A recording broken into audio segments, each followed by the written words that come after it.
Chapter 12, Closing Work Orders. Once the work order period has concluded, it is imperative for the administrator to close it, regardless of whether the scheduled jobs have been completed. To do so, follow these steps. Access the Maintenance module and navigate to the Work Orders section. Check the All box to view all registered work orders. Click on the Status column and select the Ready to Close box to filter work orders that are ready for closure. Select the specific work orders you wish to close from the list. Go to the toolbar, click on the submenu, and choose the Close as of Today tool. Confirm the closure of the work order. It is important to note that a work order can be closed before the designated period ends.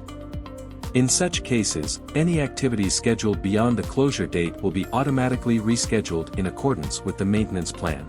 Congratulations! By following these steps, unperformed jobs will be added to the list of pending tasks, allowing for rescheduling and execution at a later time.